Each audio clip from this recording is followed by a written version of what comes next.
Welcome back, everybody. I'm Temmie, and today we're back with another tutorial for Python. So, today we will be doing an entire crash course on Python. Very simple.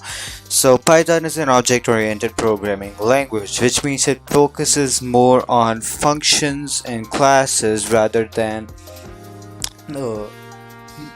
the small here and there, right?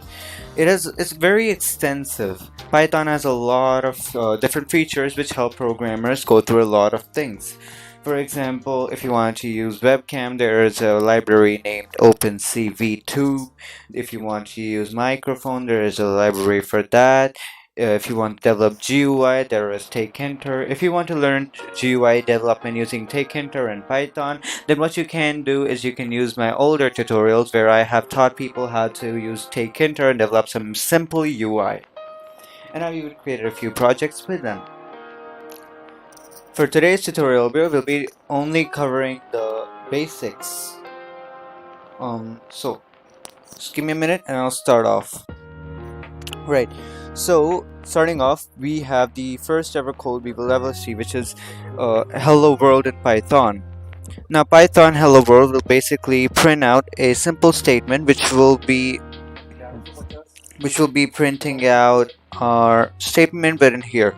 So first we do print, then we put parenthesis, and in that we have to put either the name of a variable or a single string statement. A string statement comes from the string variables, right? So string variables only can process strings. So if I run this project in VS Code, then what you will see is that it processes up, and there we go. That's our output. Hello world. Very, very simple. There's not a lot of complications in Python except for the few errors which can be tackled in your own unique ways. So I will get to that later. But first, let's see the different kinds of variables we have. First, we have the integer variable. The integer variable can store all real numbers, negative numbers, as well as 0. So real numbers is 1 to infinity, negative is -1 to negative infinity, and 0 is the median between 1 and -1. So for an example, I've taken 5 here.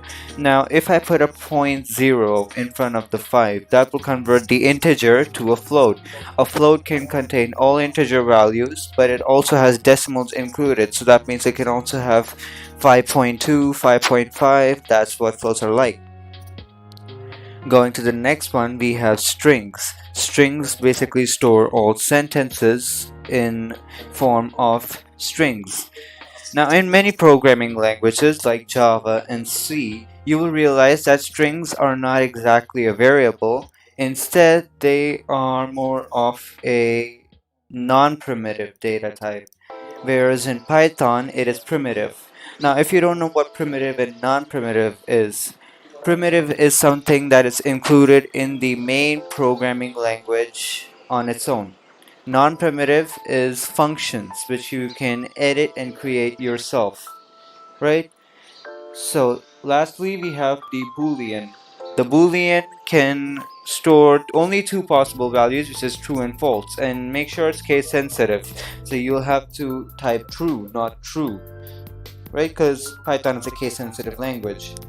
So that's for your your what is it called, variables. I'll just be back in a minute, right? क्या हुआ? Wait, so was the music too loud? Oh yeah, it is. Okay, I toned down the music a bit. That should make me more audible. I don't know why I set the setting in my stream software such that I can hear myself. And now it doesn't feel right.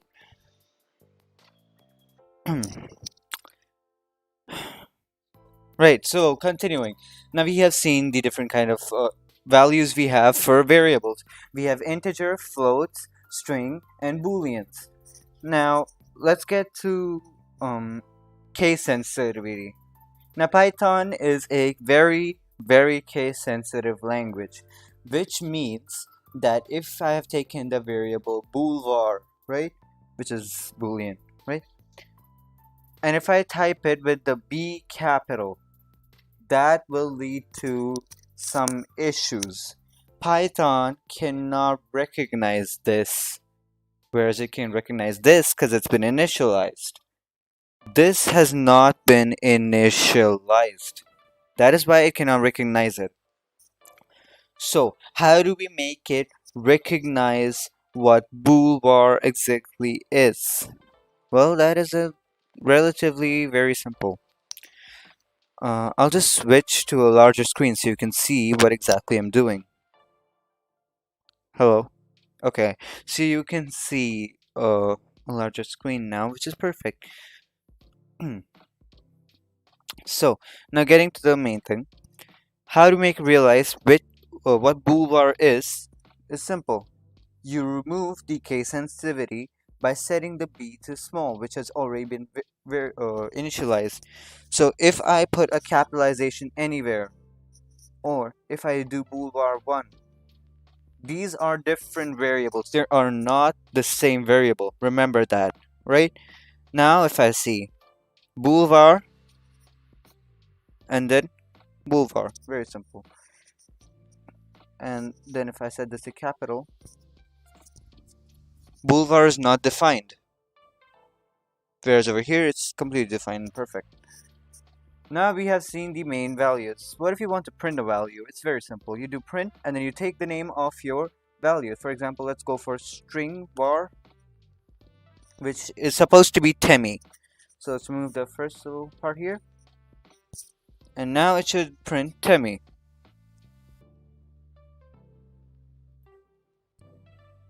And as you can see, it works very perfectly.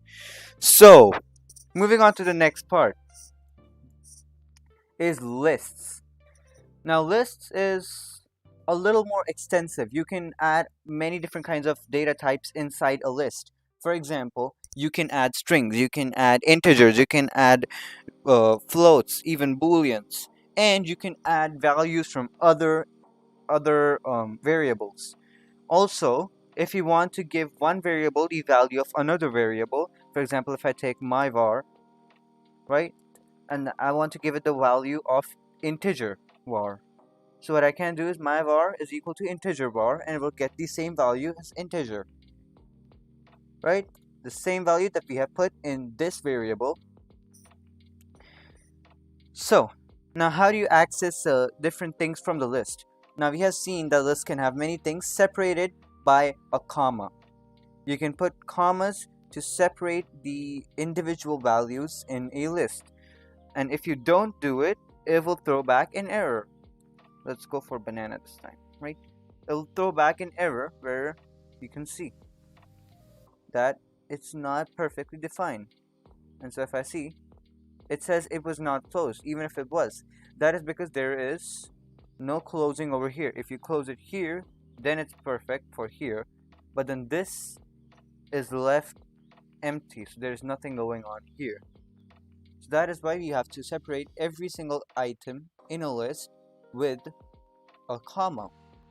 Now if you want to access each and every item, you can access it in different variables or you can print it directly. I have taken it in a variable called a for understanding purposes, right? So if I do print a, it should print the first value of list. Now here's a little thing. In lists, you will see that the first value will not be apple, it will be 1.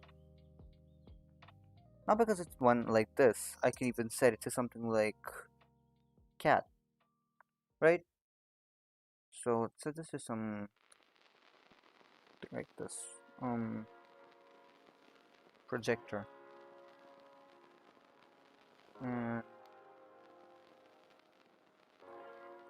Python.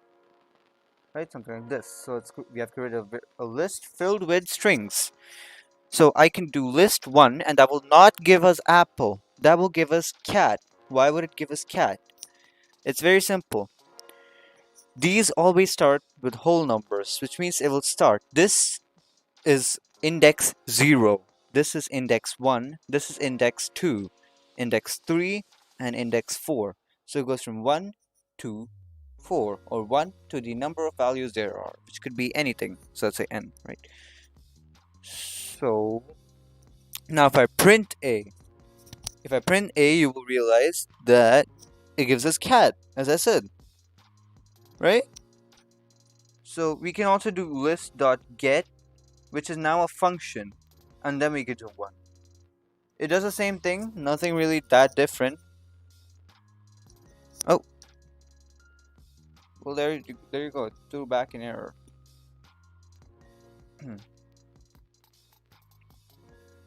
No, wait. So if I do this. Oh, wait, that's not for lists, that's for dictionaries. Right, so that is one way to do it. There are several methods in which you could access it. You can even set, if you know what index or what certain thing you need. So if you want Python, you can just type it out, Python as it is, and it will give you the Python value from the list. Oh my god, must be indices or slices. What is wrong with this shit? So...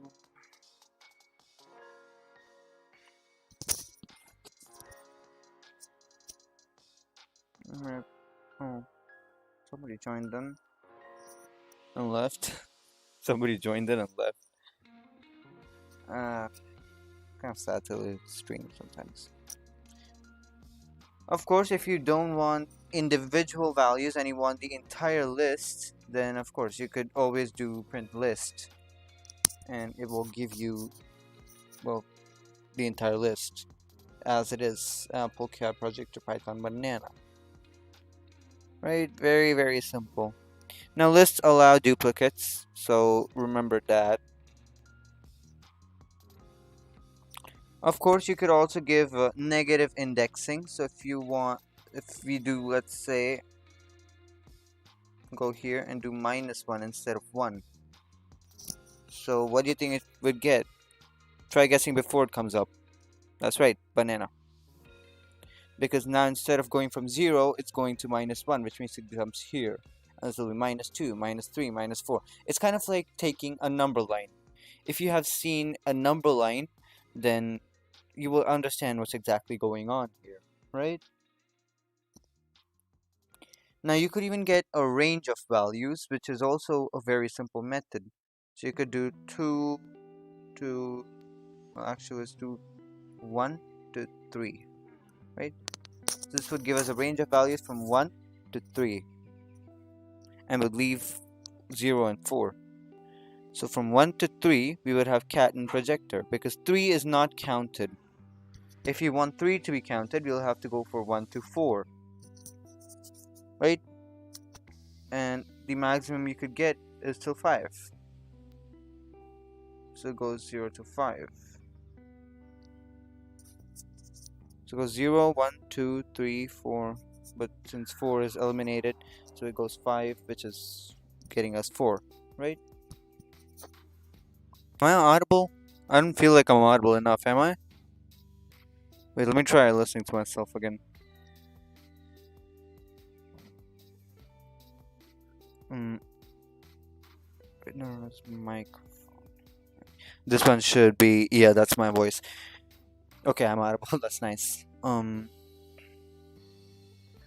Of course, and you can also like remove one of these values to get everything till, let's say, 3. So everything till projector, which will be cat actually.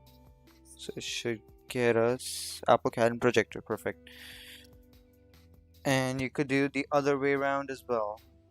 Oh my god, pick the long one. So you could do like 1 and then everything after 1 and 1. So that's cat, projector, Python, banana. 1 and everything after 1, right? So Next, again, you can also do this with negatives. Try it yourself. Since you have to complete this like faster, we have already spent 16 minutes and we only got through lists. This is not gonna get us anywhere. Um,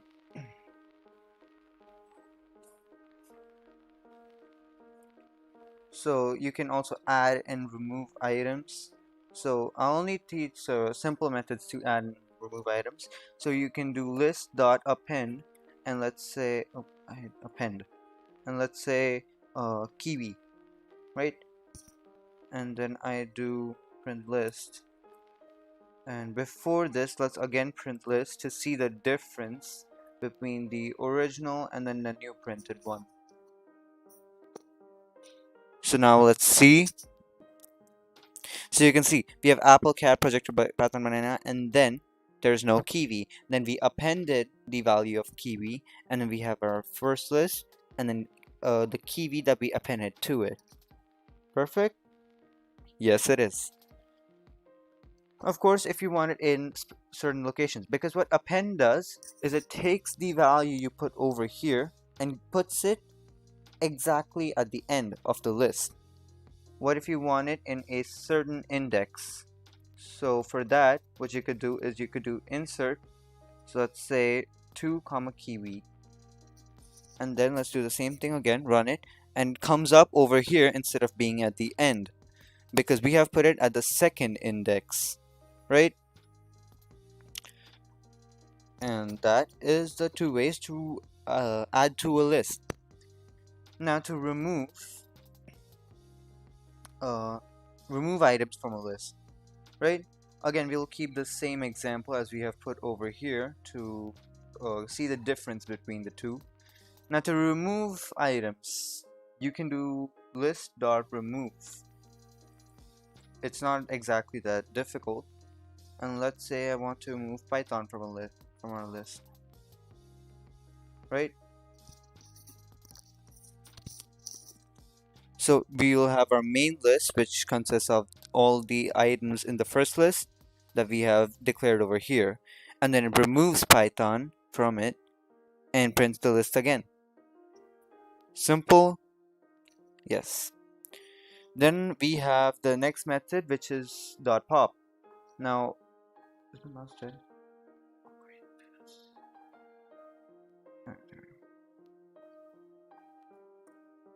Mm.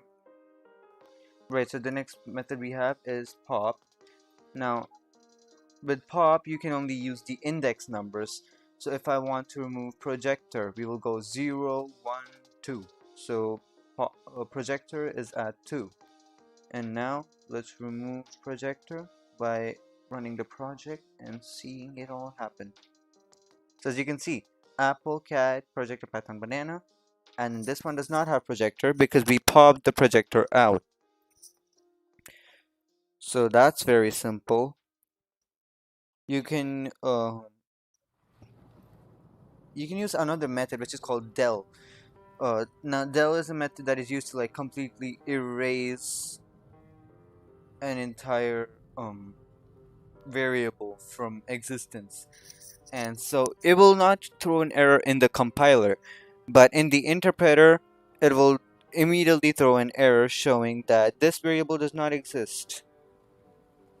And so all the values from the variable will be erased immediately.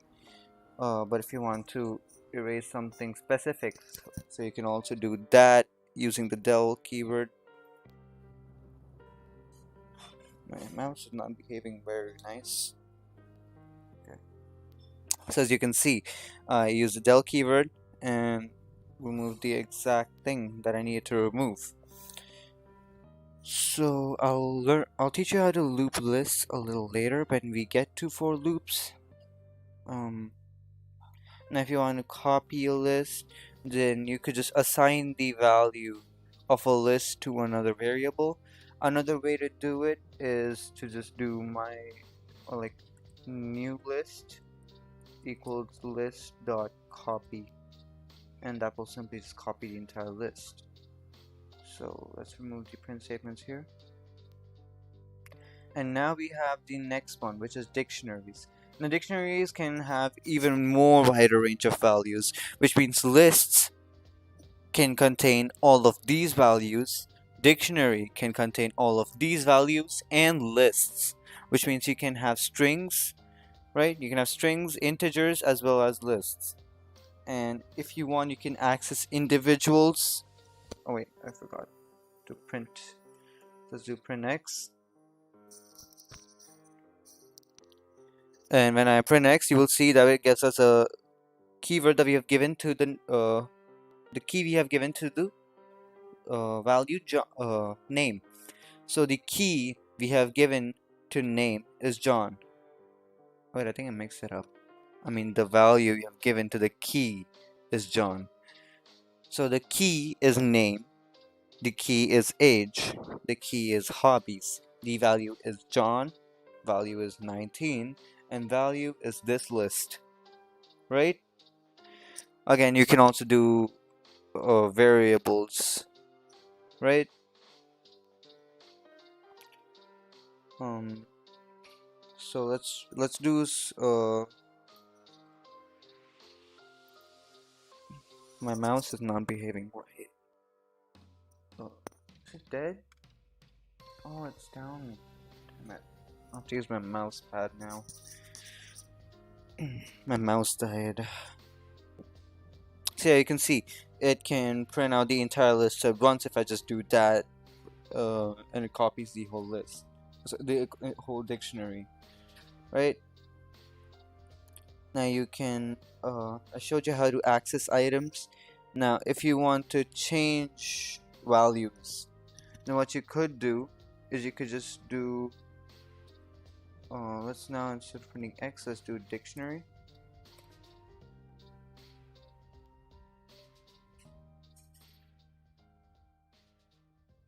Right? So if I want to do dictionary, let's do age and equals to 21. So now the age will be changed to 21. So let's do print dictionary age, and same thing over here. Let's do age. So now we will see only the change. So you can see it changes from 19 to 21 because we changed it over here. So that's how you change values in a dictionary. So it's very simple. Then you could also add values. So what I could do is I could add my own values. Let's say color equals cyan, and we could do. So let's see the dictionary. We have to see the entire dictionary for this one. And then when we do this, you can see we have our main dictionary that we declared over here, and then it adds the color and cyan to it. So that's very simple. And if you want, right, so for making comments, you just have to put hashtags, and you can do writing anything after it, and it does not really make a change to your project. It makes no changes to the project's main functioning. It just adds a sort of way to understand for other people that what's going on in your code, right? So you can kind of explain your code using these comments. So that was that was that. Those things all stuck. If my mouse hadn't died, this would have been easier. If my mouse didn't die, this could have been way easier. Am I loud enough, or is the music loud again? I think it's fine. Well, I should do turn down the music a bit and turn my voice up. Yeah, that should make it sound better. Cause even I can't hear myself in these earphones. I have plugged in earphones, and I'm like, I should be able to hear myself. It's not working for me.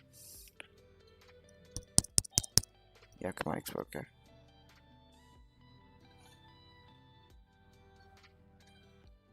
Mm, again, looping. I will teach later for dictionary. Oh right, removing items. Again, same thing as your list. So what you could do is you could dictionary dot pop and what's it? Age, right? That's correct, right? Yeah. So now if I do that, it will remove the age. As you can see, between name and hobbies, there's age here, but not over here because we popped it out, right?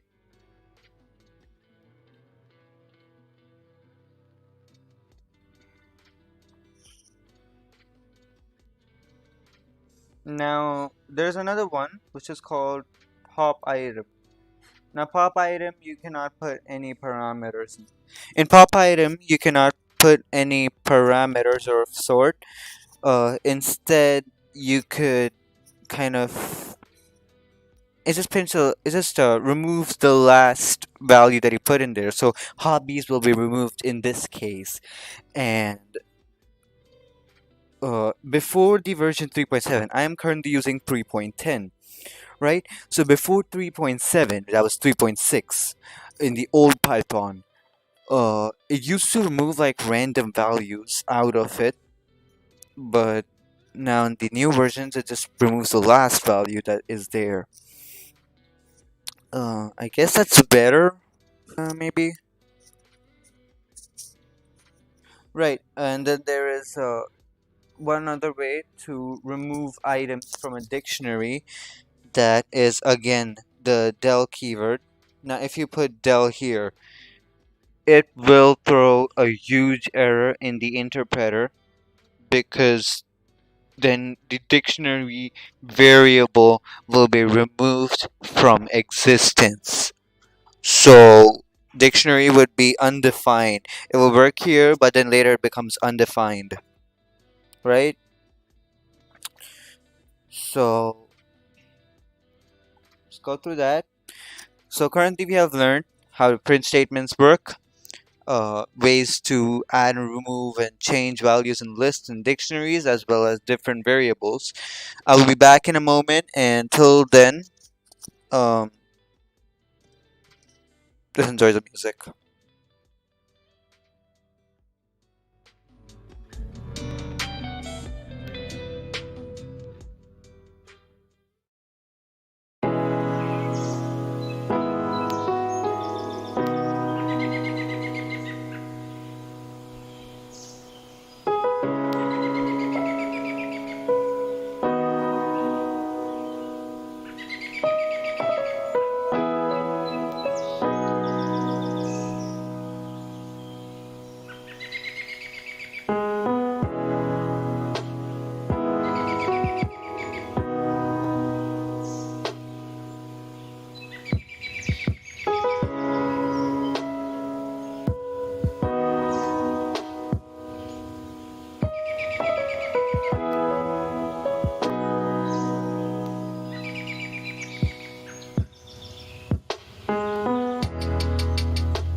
Right. So now I'll be teaching a very important method in programming, which is called if statements. Now, this I have created is called an if-else-if ladder. So the if-else-if-else ladder will basically have a whole number of values which you can put up, and we will learn inputs, right? So now inputs, what basically inputs will do is you can write the word input, and then you can do value for A. So this will a kind of message that will print on the screen while you are asking for the input for the variable A, right? And let's do one here as well. Value for B.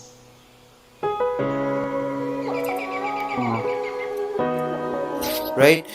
And later you can also convert these to like different variables. So if you want only integer values, then you could do this. Or you could just put int and then cover it with parentheses. You will only take integer inputs now. Will not take string inputs, float inputs. No, only integers. And later it will convert, right? And then if statements will basically check for a certain set, right? It will check if a condition is true or false, and if it's true, then we'll print a set of statements, right? And if it's false, it will print another set of statements if it is declared, or it will check for another set of statements that could be possible and see if that is true. And if even that is not true, then it will check for the last set of statements, right? So first it checks for this, then it checks for this, and finally it checks for this. That is, if this and this is false. So if we run this, it will all happen one by one, step by step. So you can do value for A would be, let's say, 10, and for B would be 25. Now we know B is greater because of course 25 is greater than 10, and it will give out the exact message just like that. So we could also do 57 and 34, and we see A is greater. And if we do 50 and 50, it will say that they're equal, because that is exactly how we have turned it out. Now there are different kinds of conditional operators that you could use. There are different kinds of operators. There's logical operator, conditional operator, ternary operators, and relational operators. Okay, relational and conditional are the same thing. So we have arithmetic, declaration, conditioner, and logical. Now for logical, I'll just put it out in comments. So in comments I'll just write it down, right? So logical, we have logical and, which for logical we have logical and, which goes like this, and logical or, which goes like this. But that is in different programming languages. That's not how it works in Python. Python is easier and it's better.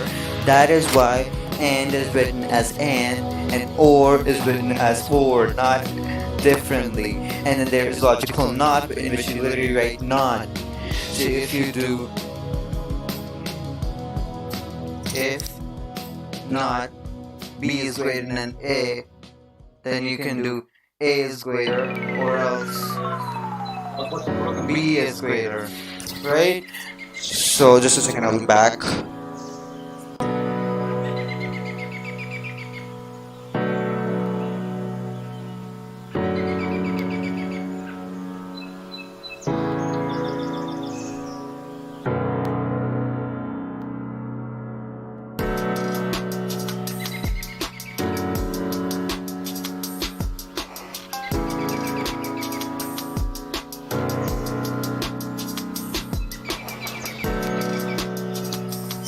Alright, I'm back. Sorry for the disturbance. So, if I do not B is greater than A, then it works the other way around, as I've just did it just like that. So if we do A is 40 and B is 20, now you will see A is greater because we have put the logical not statement. Then we have relational operators. So relational operators consist of less than or equal to, more than or equal to, equal to, which basically checks if two things are equal. Here I have used greater than, right? So greater than, that is one as it is. Put an equal to in front of it, so that goes greater than or equal to. And then there's less than, put an equal to sign in front of it, and it goes less than or equal to. Very simple, it's not really difficult. If you try putting your brain into this, it's too easy, way too easy.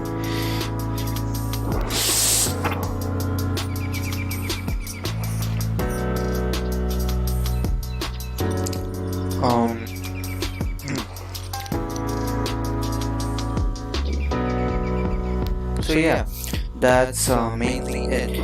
What else you could do is, so for, let's say, as an example, that, oh my god, what's wrong with this? Right.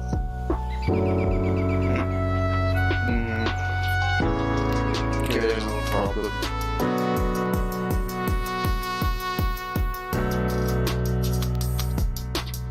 Just a minute, there's a little bit of a problem.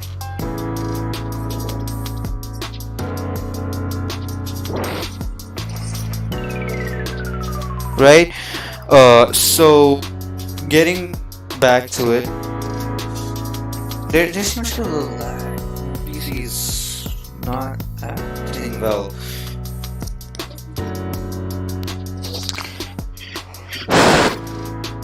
Just a minute.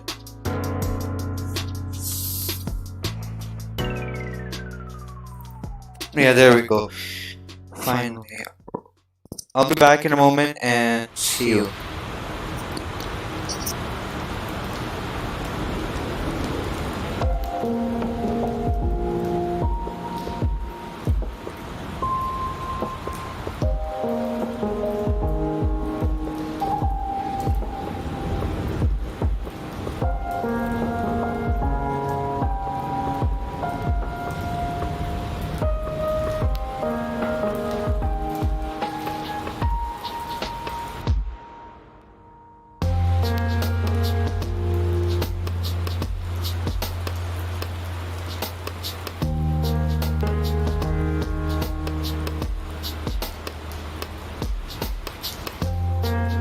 Alright, so I'm back and now we'll try something different, right?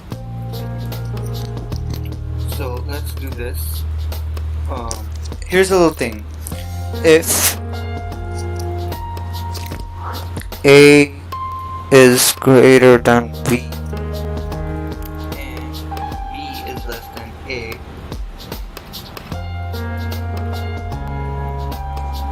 A is greater than B, A is less than B, then it will print A is equal to B, right? Because if these two are not true, then of course they are both equal. So value for A, let's go 20, let's go 20 again, and it's true, so that's exactly what happens, right? Else print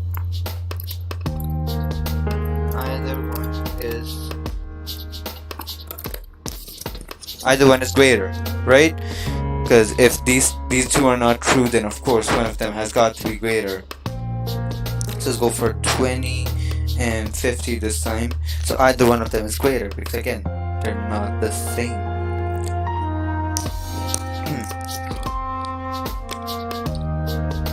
So let's do this.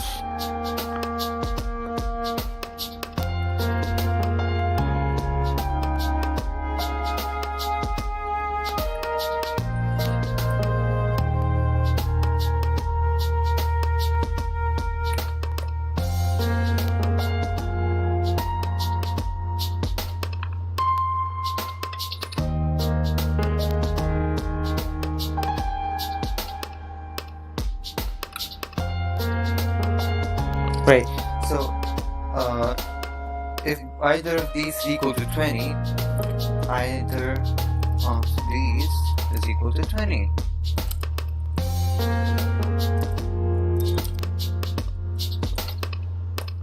right? So if A is equal to 20 or B equals to 20, then either of these equals 20. We don't know which one, but some of them is, right? Let's say in this statement, right?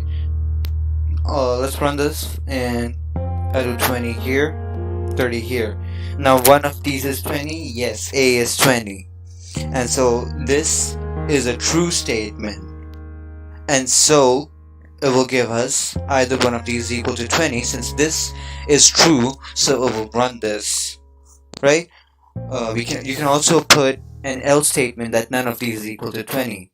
So you can go ahead and do that, and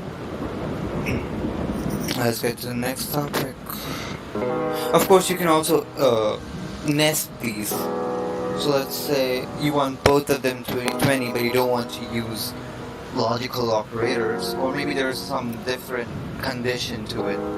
So what you could do is you could, if b equals 20, and always mind your indentations. Indentations are very important in Python. And then when you do this, value for a, let's say 20, and b is also equal to 20, so either of these is equal to 20. Well, actually it should be both of these. Well, who cares, it's just printing. Since both of them are 20, right? So this is true, we have put this. A is 20, yes. Then it goes to the next one. B is 20, B is 20, yes. Then it goes to the final statement, which is the output statement, and it runs it. So that's how a nested if works. Then again, if you don't want anything to happen, then you could simply just write pass. Right? So you can simply just write pass, and it does absolutely nothing. Nothing at all. Or that is in some cases. Oh, looping at last. Tell which topic you will tell. Do tell the topics, names you will tell. Oh, okay. So I'll be completing everything in basics. I think I've written down on a sticky note. Yeah. So currently we have gone through variables, printing, some operators, boolean, strings, right?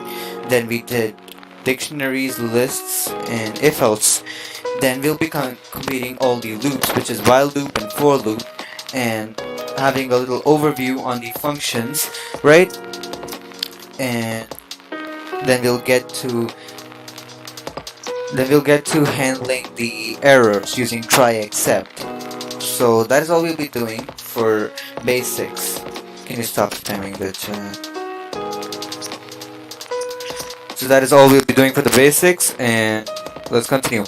So viewers, that's fine with me. Right, I'll be back in a moment.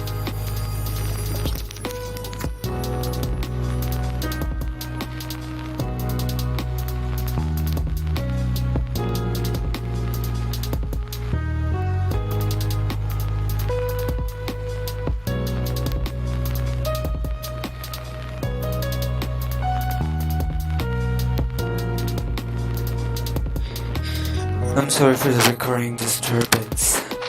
So I just told you topics, which is we'll be going through looping, we'll be going through the variables, which we have already gone through. We've gone through the variables, the list, dictionaries, then we've gone through the if-else statements. Now we're going to be starting with while loops, and then we'll be doing for loops.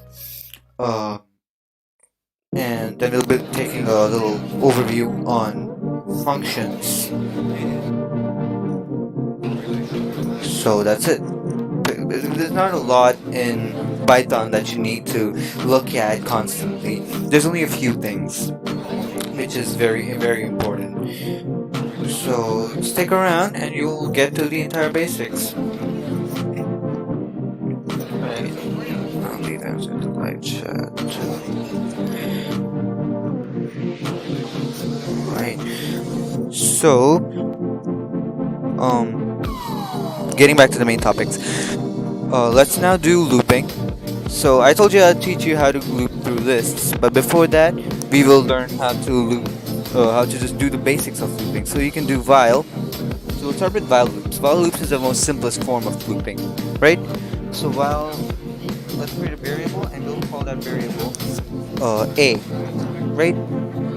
So let's create a variable a. Now a would be equal to 1. So while a is less than or equal to 20, you can use your relational operators here, right? Just like how you do in your if statements. And we do print a, and since we don't want this to be an infinite loop, we will have to do a plus equals 1, right? Yeah, so a plus equals 1. So this basically increments the value of a once. So it will basically be printing from 1 to up to 20.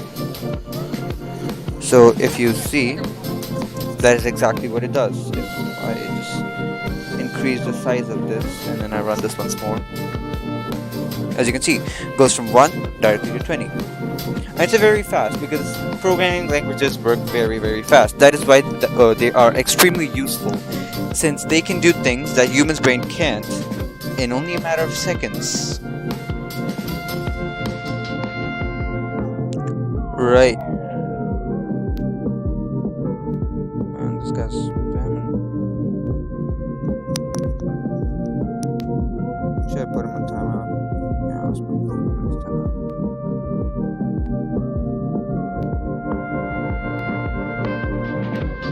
Nah, that's better. He's spamming a lot. Alright.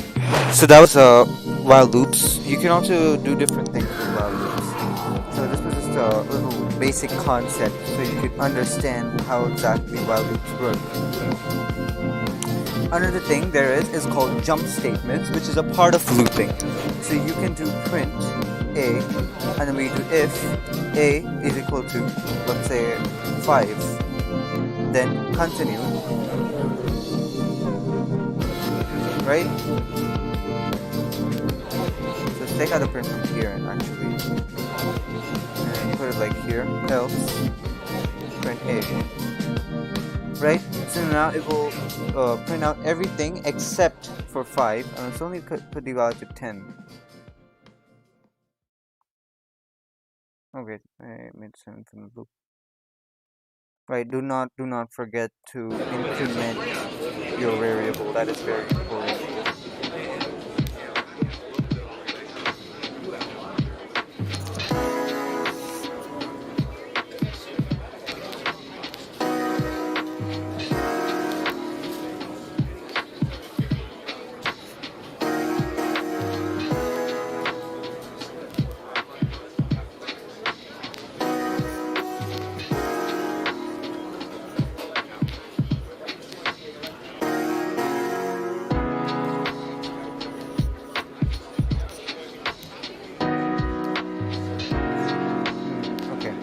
So if we run this, it should skip over 5.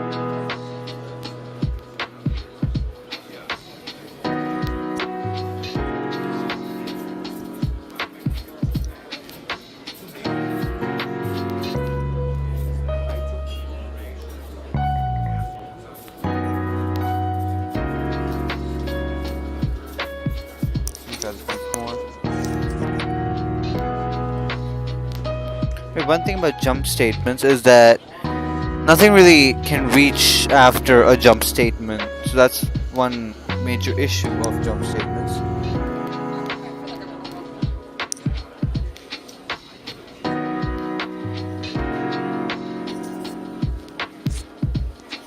Just run this once more to see if it works.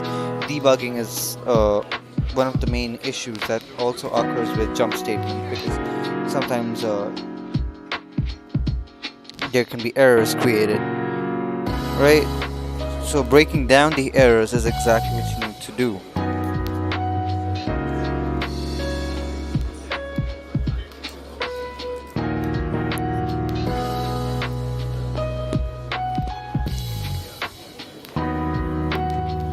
Oh wait, yeah, there we go. So you're supposed to put a plus equals 1 at the beginning, right? So now we'll start from 2 and go up to 10.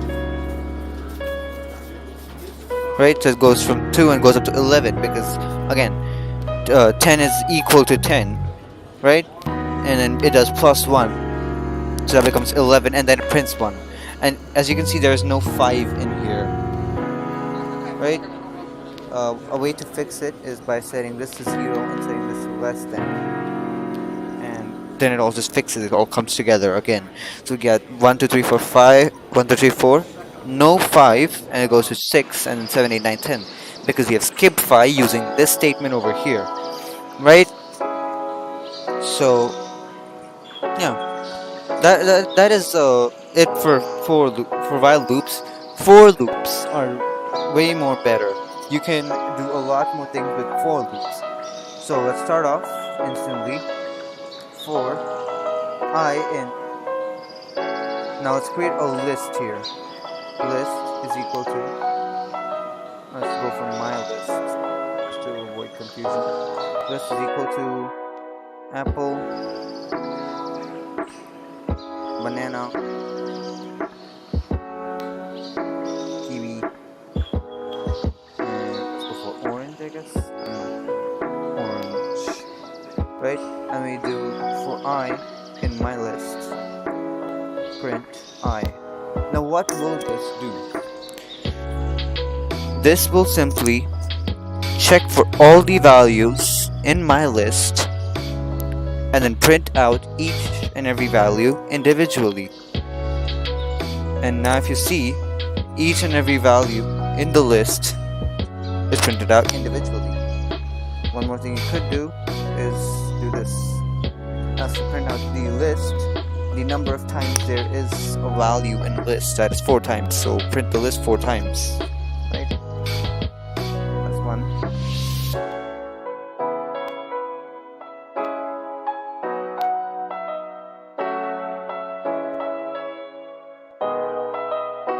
A is equal to 0, so A equals 1. Right now I'll show you something.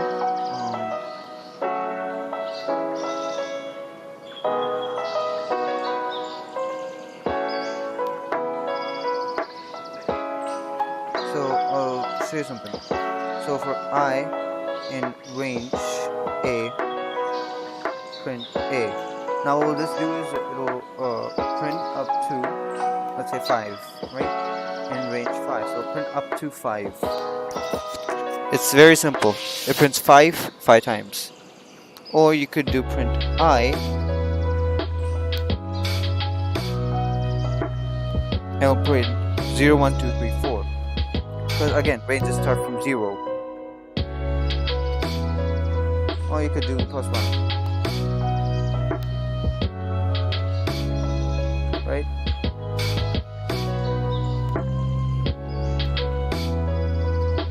It goes 0 1 2 3 4 5.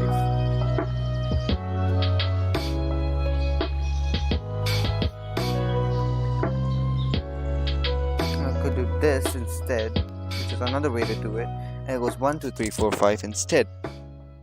Right? Same thing. It's just different ways to write it down. The mouse was here. Now you can also nest loops, right? So you can like put a for loop over a for loop for I, for J in range I. Let me do print J. So it kind of works around like this, right?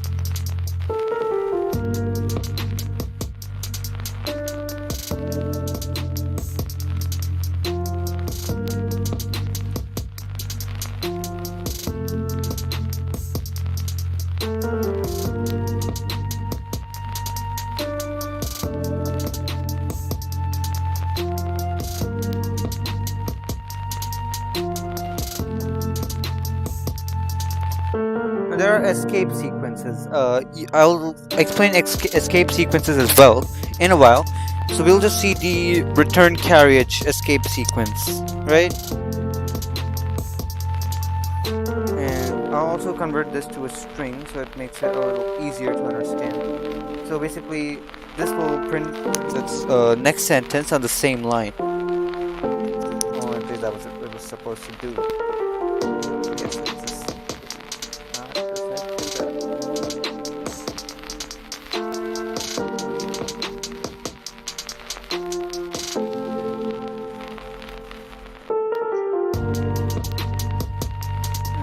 okay, another way to do it is using the end equals and then doing this.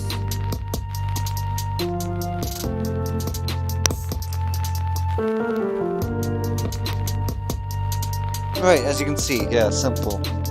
More simple. And then you can do print. And this should like create a sort of pattern, I'm sure. Yeah, as you can see, it creates a small pattern which they're like, that's for one, that is. You should try this pattern out for yourself. It's quite a nice looking pattern. So it goes like 1, 2, 3, 4, 5. So you can also create patterns using using for loops. So we have seen how to loop through lists, right? We have learned how to nest loops. We have seen how to go through ranges and loops. Is that it for loops? Is that it? Oh, we had 23 viewers. Very little information. Finally, we have spent 58 minutes streaming, and we have completed quite a lot, up to 4 loops.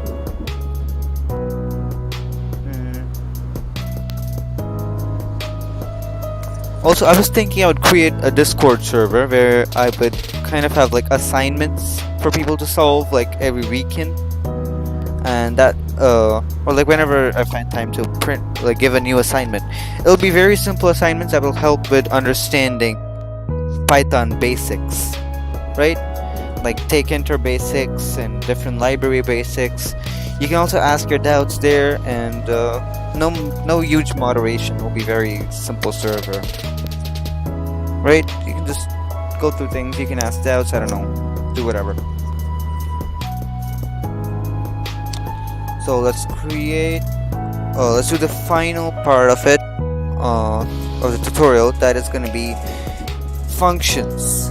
Functions is a major part of programming. So how do you create functions? For that, you just use a simple command, a simple keyword called def, and then you put the name of the function. So I'll call it my function. Now this is where people mess up a lot. Sometimes even I did when I was a new programmer. You have to always put parentheses, or it'll become different. It'll leave an error which you will spend hours finding out. So that is how to create a function. Now let's create a sort of message for the function, and then if you want to call a function, you could always just go up and do the name of the function again, followed by parentheses, right?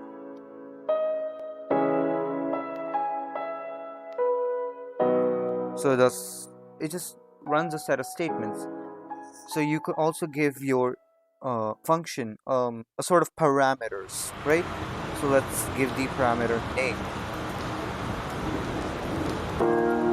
hello, and then it should print your name right after that.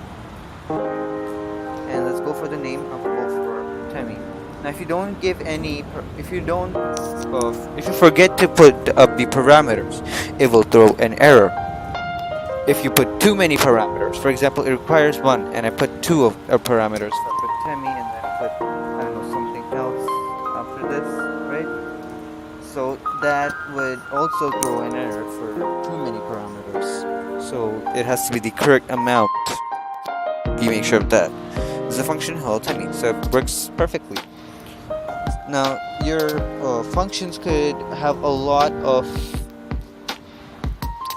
arguments, a lot of different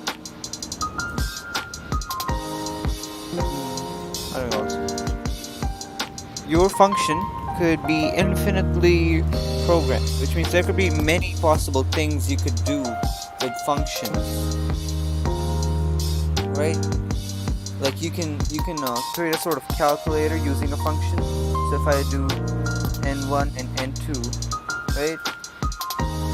So it'll print n1 plus n2, and let's give us like two variables to be 20 and 25. So this should give us 45, right? And if I run this, will it give us 45?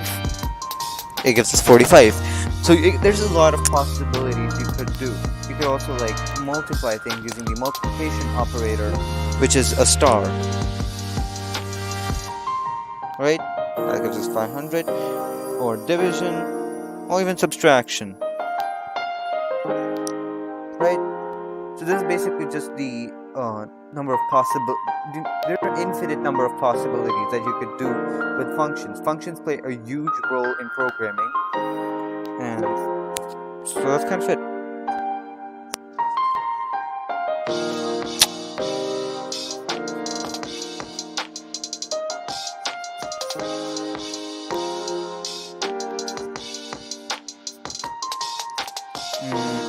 So that's kind of it for the main functions. And now getting to the end. Hello viewer. Now getting to the end of this, we have try, except, and error handling, right? So for every Python program, there will be many errors that could pop up depending on what you do wrong. So for example, you could use try to handle those errors, right? So we do try, and we do printing, let's say 10 divided by 0. Now if you are unaware of how maths works, then this is not possible. No number can be divided by 0 in maths or in any programming language, because, well, the output would be undefined. So except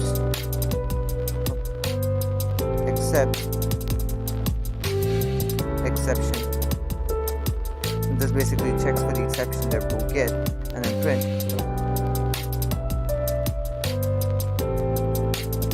Something went wrong. Now this will basically tackle the exception and continue your program normally, right? And then plus, maybe it is, and then we do plus and add the exception here, right? And now if you run it, so it should be a zero division error, right? Division by 0.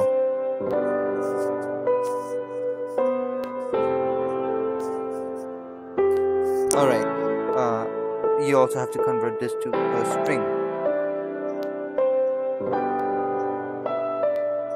Don't forget to convert it to a string. And there you go, something's wrong. Well, we kind of tackled the exception.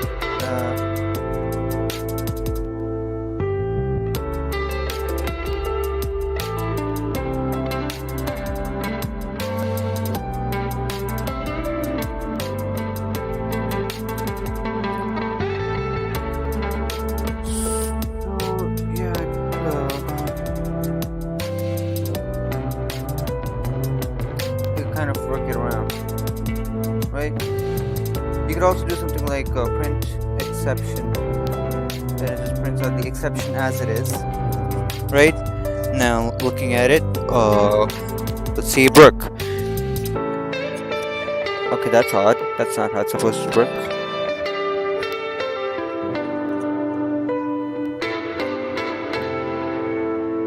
Yeah, as you can see.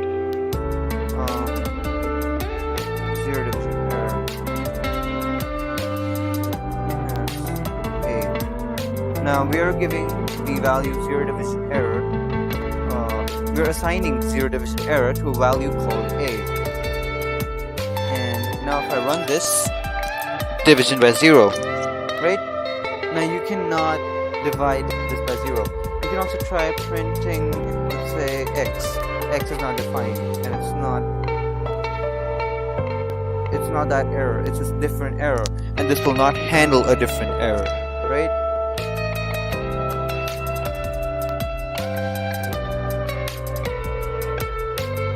So instead you have to just do something like something went wrong, right? And that tackled it, and it will run your program normally without giving you a huge error like this, and just simply telling you that something is wrong.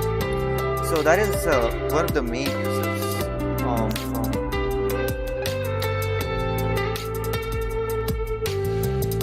of this.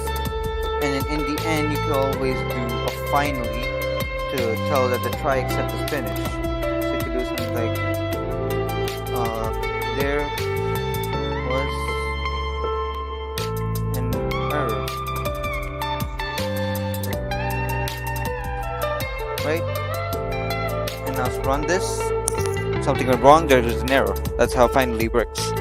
Now finally will work even if this is okay. So let's go like even if nothing is wrong. So let's go hello. Right, finally will work anyhow. It will work. Even if try is working, finally will always work. See? So that's how it is. And that was it for Python. Other than that, there are very small things they're not really necessary to learn. Like for example, there is some statements, like there is /n, right? That will just create a new line as soon as you like end your as soon as like you're programming. Or you can do this or this. Right, so that's basically how it works. And that was it for Python. I will see you in another video, lecture. And till then, I look forward to programming with you guys.